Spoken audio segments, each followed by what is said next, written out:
अस्सलाम वालेकुम वीवर्स, क्या हाल चाल हैं। उम्मीद करता हूँ खैरियत से होंगे। तो वीवर्स, जिस तरह पहले हिस्टोरिकल और इन्फॉर्मेटिव वीडियोस लेकर आप लोगों की खिदमत में हाज़िर होता रहा हूँ, बिल्कुल उसी तरह आज भी एक हिस्ट्री लेकर आप लोगों की खिदमत में हाज़िर हुआ हूँ। तो दोस्तों, ये बहुत बड़ी तहकीक है, बहुत बड़ी हिस्ट्री है, इसलिए इसे स्किप किए बगैर देखिएगा। तो आइए देखते हैं आज का हमारा क्या टॉपिक है। तो दोस्तों, आज का हमारा टॉपिक है सूरज के एरिया में दाखिल होकर सही वापस आ जाने वाला स्पेस क्राफ्ट। यानी जहाँ सूरज लाखों डिग्री सेंटीग्रेड जो है अपना टेम्परेचर दिखा रहा होता है, जिस आग में हर चीज़ पिघल सकती है, वहाँ जाकर वापस आ जाने वाला खलाई जहाज़ कैसे वापस आ गया और वहाँ कितनी गर्मी होती है। तो दोस्तों, आज हम ये आपको बताएंगे। तो आइए चलिए, आप लोगों को टाइम ज़ाया किए बगैर अपनी वीडियो का स्टार्ट लेता हूँ। उससे पहले आप लोगों से गुजारिश करता हूँ, अगर आप चैनल पर नए हैं, पहली दफ़ा वीडियो देख रहे हैं, तो चैनल को सब्सक्राइब कीजिए, वीडियो को लाइक कीजिए और वीडियो को शेयर करना नहीं भूलिएगा। तो दोस्तों, वैसे तो आपने खला में तहकीक की गर्ज से जाने वाले खलाई शटल और खलाई जहाज़ों के बारे में बहुत सुना होगा, बहुत सी हिस्ट्रीज़ देखी होंगी। किसी में कुछ खलाई जहाज़ जो हैं वो अपना मिशन पूरा करके वापस आ जाते हैं, लेकिन कुछ खलाई जहाज़ जो हैं इसी तरह तबाह हो जाते हैं या फ़ज़ा में ख़त्म हो जाते हैं, जो ज़मीन तक वापस नहीं पहुँचते। लेकिन लाखों डिग्री के इस टेम्परेचर में सूरज पर रिसर्च के लिए जाने वाले इस स्पेस क्राफ्ट की एक हिस्ट्री जो बाकायदा सही हालत में वापस आया, आप यहाँ देखेंगे। दोस्तों, चंद डिग्री यानी 40 डिग्री या 50 डिग्री के टेम्परेचर पर जो गर्मियों में यहाँ हमारे पाकिस्तान में ज़मीन पर बहुत ज़्यादा गर्मी होती है, सूरज आग बरसा रहा होता है, यहाँ तक कि रोड मटेरियल्स भी पिघल रहे होते हैं। हालांकि ये लाखों किलोमीटर का फासला होता है, लेकिन फिर भी गर्माइश का और गर्मी का टेम्परेचर का ये हाल होता है। वहाँ सूरज के एरिया में दाखिल होने वाले इस स्पेस क्राफ्ट का लाखों डिग्री टेम्परेचर से वापस सही हालत में आ जाना एक हिस्ट्री है, जो कि 19वीं सदी की हिस्ट्री से जुड़ी हुई है। इसके साथ ही चैनल ग्लोबल नेटिव में एक बार फिर से खुश आमदीद। तो दोस्तों, ये जो हिस्ट्री हम आपको बताने जा रहे हैं, ये कारनामा Parker solar probe space craft का है, जो हिस्ट्री में एक लाइफ रिकॉर्ड के तौर पर जाना जाता है। क्योंकि इतने लाखों डिग्री टेम्परेचर को कोई सख्त से सख्त पत्थर या कोई भी धात बर्दाश्त नहीं कर सकती और पलक झपकते ही पिघल जाती है। लेकिन ये स्पेस क्राफ्ट अपनी वर्किंग के दौरान अपनी असली हालत में बगैर पिघले और बगैर किसी नुकसान के अपनी वर्किंग जो है सरअंजाम दे रहा है।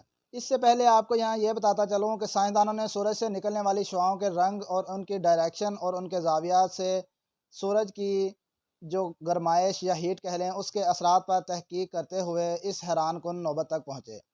यहाँ हैरान कुन सिचुएशन ये थी, जिसके मुताबिक सूरज के सरफेस यानी सूरज की जो सामने वाली सतह होती है, जिससे जिस तरह हम किसी टाइम सूरज को देखें तो हमें एक गोल हिस्सा नज़र आता है। ये सूरज की मेन सतह होती है, जिसका टेम्परेचर 5500 डिग्री सेल्सियस है। लेकिन इसके आउटर लेयर यानी सूरज की जो बैरूनी तय जो उसकी गोलाई होती है, उसके इर्द गिर्द जिसे बाउंड्री कह लें, इस तरह आउटर लेयर जो होती है उसका 5 लाख सेल्सियस से भी ज़्यादा टेम्परेचर जो है वो रिकॉर्ड किया गया है। इस तरह ये एक हैरान कुन मालूमात थी, जिसने पिछले कई सालों से साइंसदानों को सर जोड़ने पर मजबूर कर दिया। इसकी मिसाल ये ले लें कि जिस तरह अगर हम आग के पास आएँ तो टेम्परेचर ज़्यादा होना चाहिए और आग से दूर जाएँ तो टेम्परेचर कम होना चाहिए। लेकिन यहाँ कहानी कुछ उल्ट थी। सूरज की जो मेन लेयर है उसका टेम्परेचर कम और सूरज की आउटर लेयर का टेम्परेचर जो है वो उससे 10 गुना ज़्यादा था, जिसने हर साइंसदान को हैरान कर दिया और इस नई तहकीक ने सब में तहलका मचा दिया। इस तरह इस सर्च को मुकम्मल करने के लिए कि ऐसा क्यों है कि मेन सतह का टेम्परेचर कम और आउटर लेयर का टेम्परेचर जो है वो ज़्यादा है, इस तजर्बे की गर्ज से बहुत से स्पेस क्राफ्ट और शटल्स खला में भेजे गए। लेकिन वहाँ वही बात जो पहले बताई गई है कि इस कदर शदीद टेम्परेचर की वजह से हर चीज़ नाकाम रही, क्योंकि वहाँ किसी ऐसे खलाई जहाज़ का जाना ज़रूरी था जो 5 लाख डिग्री सेल्सियस की लेयर में जाकर वहाँ का जायज़ा ले और वहाँ पता लगाए कि वहाँ ऐसा क्या है कि जिसकी वजह से आउटर लेयर का टेम्परेचर जो है मेन सतह से 10 गुना ज़्यादा है। और वो खलाई जहाज़ भी इस नौयत का होना चाहिए था कि जिसकी बर्दाश्त यानी टेम्परेचर बर्दाश्त करने की हद जो है 5 लाख डिग्री सेल्सियस से ज़्यादा हो। लेकिन अब ये भी एक बहुत बड़ा मसला था कि आखिर कि किस मटेरियल से ये चीज़ ऐसी चीज़ या ऐसी खलाई शटल या ऐसा खलाई जहाज़ बनाया जाए जो जाकर इस तहकीक को पूरा कर सके। अगर देखा जाए तो सबसे ज़्यादा सख्त धात जो है वो टंगस्टन है, यानी मेल्टिंग टेम्परेचर के लिहाज से सबसे ज़्यादा मेल्टिंग टेम्परेचर जो है वो टंगस्टन धात का है। वो भी 3500 के लगभग है, यानी 3500 डिग्री सेल्सियस के लगभग है। ये भी उस आउटर लेयर के मुकाबले में ज़रा बराबर भी नहीं था। अब यहाँ एक और मसला था, यानी मसला सिर्फ इस स्पेस क्राफ्ट को उस लेयर तक भेजना भी था। इसके अलावा मसला इस धात का था कि यानी किस चीज़ से या किस मटेरियल से उस स्पेस क्राफ्ट को बनाया जाए कि वो वहाँ जाकर मेल्ट हुए बगैर ये तहकीक मुकम्मल करे। तो इसी तरह नासा की कंपनी ने इस पर काम करना शुरू कर दिया और काफ़ी अरसे की सर्च के बाद, मेहनत के बाद ऐसी चीज़ तैयार कर ली गई। तो दोस्तों यहाँ आपको ये बताता चलूँ कि सूरज और ज़मीन का दरमियानी फ़ासला जो है 150 मिलियन किलोमीटर है। इसलिए इस तरह के स्पेस क्राफ्ट को बनाने से ज़्यादा मसला वहाँ भेजना भी था। क्योंकि यहाँ आपको ये बताता चलूँ कि जब इस तरह की कोई चीज़ खला में भेजी जाती है तो उसे उस सियारे पर उतारने के लिए उसकी स्पीड कम की जाती है, जिसके नतीजे में वहाँ का ग्रेविटी प्रेशर जो है वो उस पर असरअंदाज होता है और उसको दबाव देकर उस सियारे या उस सतह पर सियारे की सतह पर उतार देता है।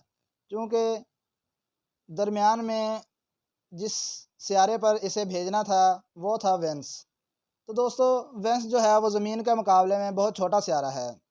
इसीलिए अब तय ये हुआ कि ये भेजा गया एयरक्राफ्ट जो है स्पेस क्राफ्ट, ये उस सियारे यानी वेंस के गिर्द 24 से 25 चक्कर मुकम्मल करेगा। क्योंकि यहाँ बहुत से एनर्जी और इसे सूरज की सतह पर दाखिल करने के लिए एक एंगल बनाया जाना था, यानी ज़मीन से जाकर सूरज की उस लेयर के आसपास तहकीक की गर्ज से घूमने के लिए इस स्पेस क्राफ्ट को एक एंगल बनाना था, जो कि ज़मीन से वहाँ तक नामुमकिन था। क्योंकि ये काम लिया जाता है रॉकेट से, और आज तक कोई ऐसा रॉकेट, इतनी पावर वाला कोई रॉकेट नहीं बनाया गया था कि इसे ज़मीन से डायरेक्ट सूरज की उस आउटर लेयर तक पहुंचाया जा सके। इसलिए ये बात तय हुई कि इस स्पेस क्राफ्ट को ज़मीन से निकाल कर पहले वेंस पर भेजा जाएगा और वहाँ से वेंस के गिर्द अपने 20 से 25 चक्कर लगाने के बाद ये अपनी रफ्तार या अपनी जो है क्वालिटी पूरी करने के बाद फिर ये सूरज की लेयर की तरफ इसे रवाना किया जाएगा। इस तरह 2018 में इसे इस मिशन के लिए ज़मीन से रवाना किया गया और इसे वेंस पर भेजा गया। और यहाँ वेंस बहुत छोटा सियारा होने की वजह से ग्रेविटी बहुत कम थी। तो वही बात जो पहले बताई गई है कि इसे यानी इस स्पेस क्राफ्ट को यहाँ 20 से 25 चक्कर लगाना पड़े। इस तरह हर चक्कर में सूरज की आउटर लेयर पर इस तरह का मौका मिलता था कि उन 25 चक्करों में हर चक्कर में एक थोड़ा सा वक़्त का हिस्सा, यानी उस 34 घंटों का एक चक्कर होता और उन 34 घंटों में 4 घंटों का एक वक़्त ऐसा आता कि जिसे डायरेक्शन इस तरह की होती उस चक्कर में कि सूरज की आउटर लेयर जो है वो सामने आती और उस पर तहकीक करने का मौका मिलता। इस तरह 8 सालों के इस मिशन में ये 2700 घंटे सूरज पर अपनी रिसर्च मुकम्मल कर सकता है, ये तहकीकारों की तरफ से बताया गया। 2021 में ये बात भी बताई गई कि ये स्पेस क्राफ्ट अपने 7वें चक्कर के बाद सूरज की बैरूनी लेयर, जिसे कोरोना कहते हैं, उसमें दाखिल हो गया चुका है। यानी उसके अंदर दाखिल तो नहीं हुआ, लेकिन तहकीक की गर्ज से जिस हद तक जाना चाहिए था उस हद तक पहुंच चुका है। और फिर उसी स्पेस क्राफ्ट ने भी ये बात साबित कर दी कि वाकया ही सूरज की असल सतह से सूरज की आउटर लेयर का जो टेम्परेचर है वो 10 गुना ज़्यादा है। वाकई सूरज की उस आउटर लेयर, जिसे कोरोना कहते हैं, उसका टेम्परेचर 5 लाख डिग्री तक था। तो जी हाँ, अब तक यहाँ पर सबसे ज़्यादा इम्पोर्टेंट बात या हिस्ट्री की जो बात थी वो ये थी, जो हर जहन का सवाल था कि आखिर इतने टेम्परेचर तक जाने तक जो हर चीज़ पिघल जाती थी, जो हार्ड से हार्ड जो मेटल थी वो भी पिघल जाती थी, लेकिन ये भेजा जाने वाला स्पेस क्राफ्ट वहाँ तक जाकर और वहाँ तहकीक की गर्ज से वर्किंग भी करता रहा, लेकिन इसे ऐसा कुछ क्यों नहीं हुआ। तो जी हाँ दोस्तों, इसे नासा की कंपनी ने कुछ इस तरह से डिज़ाइन किया गया था, क्योंकि इस स्पेस क्राफ्ट से इस तरह का काम लेना था। इसलिए इसे कार्बन फोम से बनाई गई एक हीट एब्जॉर्ब शीट जो थी इसके गिर्द लगाकर इसे डिज़ाइन की, जिसे लाखों डिग्री टेम्परेचर को बर्दाश्त करके अपनी असली हालत में कायम रहने के लिए बनाया गया था।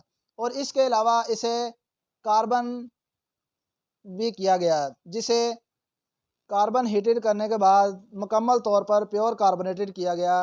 और कार्बन हीट एयर कैपेसिटी ज़्यादा होने की वजह से इसे इस मिशन में मदद मिली, जिस वजह से इसका वो रुख सामने किया जाता जो आउटर लेयर की तरफ से आने वाली हवाओं की तरफ होता, जिस वजह से इस फॉर्म की अंदरूनी जगह मुकम्मल तौर पर खाली रखी गई। क्योंकि यहाँ आपको ये बताता चलूँ कि सूरज की जो गर्मी या हीट होती है उसे ट्रांसफ़र होने के लिए भी दरमियान में पार्टिकल की ज़रूरत होती है।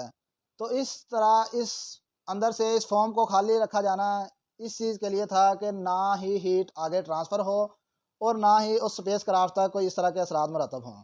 इसके अलावा एक और हफाजती इकदाम यहाँ किया गया था, वो ये था कि रोशनी की शुआएँ इस स्पेस क्राफ्ट के जिस हिस्से पर पड़ना थी, इसमें सामने की सतह पर सफ़ेद चमकदार रंग किया गया था ताकि रोशनी रिफ्लेक्ट हो जाए और कम से कम जो है अंदर हीट जो है स्पेस क्राफ्ट तक जा सके। इस तरह सामने शीट लगाकर ये जो हिस्सा बनाया गया था, बाकी स्पेस क्राफ्ट जो था इसको इस तरह डिज़ाइन किया गया था कि वो इसके साये में ही रहता था। इस तरह यहाँ से ये बात हमने आई कि हीट ट्रांसफ़र होने के लिए एक तो सामने जो रंग किया गया था वहाँ से रोशनी की पड़ने वाली शुआएँ रिफ्लेक्ट हो जाती थीं। उसके बाद अंदर जो पार्टिकल होना थे जिन्होंने हीट स्पेस क्राफ्ट तक मुंतकिल करनी थी, वो अंदर से खाली बनाए गए। इसी साख्त, इसी डिज़ाइन और इसी मटीरियल के होने की वजह से इसके फ्रंट के हिस्से का टेम्परेचर जो था कुछ ज़्यादा, जबकि इसके बैक वाले हिस्से का टेम्परेचर जो था मनफी था। इसी वजह से सूरज की लेयर के इतना करीब जाकर भी ये अपनी असली हालत में वर्किंग करता रहा और मेल्ट नहीं हुआ। तो दोस्तों ये थी हमारी आज की वीडियो जो हम आप लोगों तक लेकर आए हैं। उम्मीद करता हूँ ग्लोबल रिलेटिव की ये वीडियो आपको ज़रूर पसंद आई होगी। अगली वीडियो आने तक अपना और अपने प्यारों का ख्याल रखिएगा। नेक्स्ट वीडियो में ज़रूर मिलेंगे, तब तक इजाज़त दीजिए। वस्सलाम।